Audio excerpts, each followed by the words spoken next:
നമസ്കാരം, ഞാൻ Avantika. Chemmanur international jewellers Kaumudi ഹെഡ്ലൈൻസിലേക്ക് സ്വാഗതം. Presented by NCDC. ആശ്വാസത്തിന് കിട്ടിയ ആഘാതം. ബഡ്ജറ്റ് ചോർച്ചയുടെ ആഘാതം വിട്ടുമാറാതെ സർക്കാരും CPM-ഉം.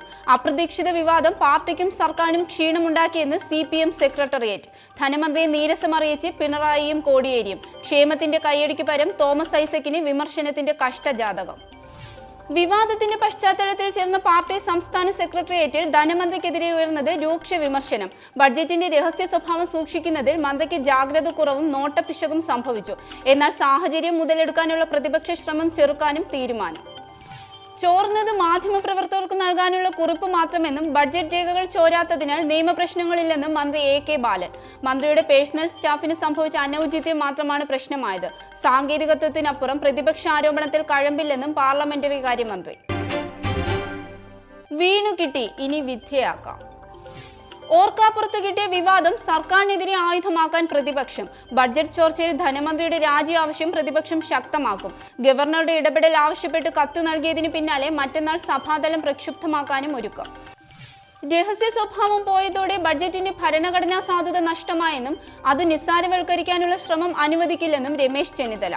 ബഡ്ജറ്റ് ചോർച്ചയുടെ ധാർമ്മിക ഉത്തരവാദിത്തം ഏറ്റെടുത്ത് മന്ത്രി രാജിവെക്കണമെന്ന് KPCC അധ്യക്ഷൻ VM സുധീരൻ.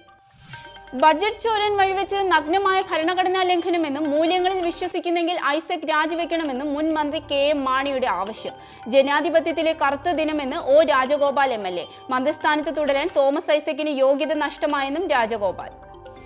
ധനമന്ത്രിയുടെ രാജി ആവശ്യവുമായി നിയോജക മണ്ഡലങ്ങളിൽ ഇന്ന് UDF പ്രതിഷേധ പരിപാടികൾ. ആവശ്യത്തിൽ തീരുമാനമാകും വരെ പ്രക്ഷോഭം തുടരും. നിയമസഭയിൽ സ്വീകരിക്കേണ്ട നിലപാട് തീരുമാനിക്കാൻ മറ്റന്നാൾ രാവിലെ UDF പാർലമെന്ററി പാർട്ടി യോഗം. പാപത്തിന്റെ പങ്കാളികൾ. വൈദികൻ പ്രതിയായ കൊട്ടിയൂർ പീഡന കേസിൽ കൂടുതൽ പേർക്കെതിരെ നടപടി. ഡോക്ടർമാരും കന്യാസ്ത്രീകളും ഉൾപ്പെടെ 4 പേർ കൂടി അറസ്റ്റിൽ. സംഭവവുമായി ബന്ധപ്പെട്ട് ഒളിവിൽ പോയ കന്യാസ്ത്രീകൾക്കായി തിരച്ചിൽ. നവജാത ശിശുവിനെ പ്രവേശിപ്പിച്ച അനാഥ മന്ദിരത്തിനെതിരെയും നടപടി. പീഡനത്തിനിരയായി 16-കാരി പ്രസവിച്ച കുഞ്ഞിനെ വയനാട്ടിലെ അനാഥ മന്ദിരത്തിൽ എത്തിച്ചത് 2 കന്യാസ്ത്രീകൾ. മാനന്തവാടി കോൺവെന്റിൽ നിന്ന് കാണാതായ ഇവർ ഒളിവിലെന്ന് പോലീസ്. സംഭവത്തിൽ ചൈൽഡ് വെൽഫെയർ കമ്മിറ്റിക്കും കുരുക്ക്. അതിനിടെ സഭയ്ക്ക് നാണക്കേടുണ്ടാക്കിയ സംഭവത്തിൽ പെൺകുട്ടിയുടെ കുടുംബത്തോട് മാപ്പപേക്ഷയുമായി മാനന്തവാടി രൂപത. ഇരുയുടെയും കുടുംബത്തിന്റെയും കണ്ണീര് തന്റേത് കൂടിയെന്ന് ബിഷപ്പ് മാർ ജോസ് പൊരുന്നേടം.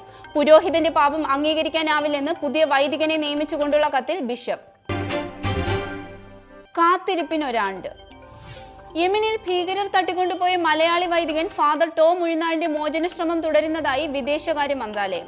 ഔദ്യോഗിക ഇടപെടലിന് പുറമെ പ്രവാസി മലയാളികളെയും വിവിധ മതസ്ഥാപനങ്ങളിൽ പ്രവർത്തിക്കുന്നവരെയും ഏകോപിച്ചുള്ള നീക്കമാണ് ഇപ്പോൾ നടക്കുന്നതെന്നും കേന്ദ്ര സർക്കാർ.